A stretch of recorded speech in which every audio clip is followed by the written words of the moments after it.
হে everyone, কি অবস্থা সবার? সবাই কেমন আছেন? আশা করি সবাই ভালো আছেন। তো সবাইকে অগ্রিম ঈদুল আজহার শুভেচ্ছা, সবাইকে ঈদ মোবারক।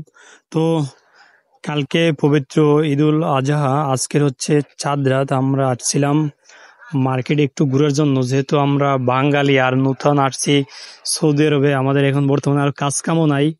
তো কি বলবো আর কি, অনাথের মতো এসে বসে আছি। মনের ভিতরে কোনো ফিলিংস নাই, যেহেতু কাজ কাম নাই। কাজ থাকলে, প্রবাসী মানে কাজ থাকলে একটা ফিলিংস থাকে, যদি কাজ না থাকে তাহলে কোনো ফিলিংস থাকে না। ঈদ যে কি, আর প্রবাসীদের জন্য এমনি ঈদের অতটা ফিলিংস থাকে না। আর যেহেতু কোরবানির ঈদ, একটা ঈদ পার করলাম ফ্যামিলি ছাড়া, আর এই দ্বিতীয়বার মতো ঈদ পালন করতেছি। আর এখন আছি বর্তমানে হাইপার মার্কেটের সামনে।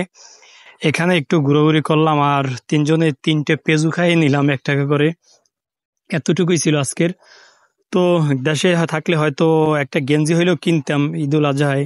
তো এখন ওই সেই স্যান্ডেল জুতা, সেই পুরনো গেঞ্জি, সেই পুরনো প্যান্টটাই হয় না ঠিক মতো, চুলটা কাটাও এই অবস্থা আর কি। যাই হোক, তো এখানে আলমদিনা মার্কেটের পিছনে হাইপার মার্কেট, এখান থেকে ঘুরে বের হইলাম। আর এখন এখান থেকে এই যে আসলাম আলমদিনা মার্কেট, এখান থেকে আবার চলে যাব রাস্তার উপরে বাসায়। তো আলমদিনা মার্কেটের সামনে কিন্তু একটু সুন্দর লাগে, কারণ এখান থেকে একটা রাস্তা আর ট্রেন রোড, যেটা ছোট আর কি, ফ্লাইওভার। তো এখান থেকে ঘুরে এখন চলে যেতেছি, রাস্তা পেরে ওপার চলে যাব। তো কি আর বলার কিছু নাই আসলে।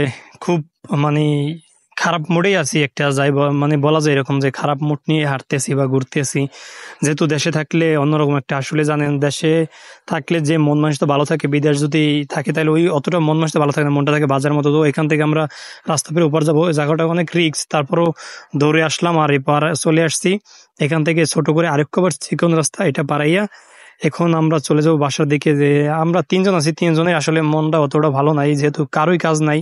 তো আজকের ভিডিও এতটুকু, সবাই ভালো থাকবেন, সুস্থ থাকবেন, খোদা হাফেজ।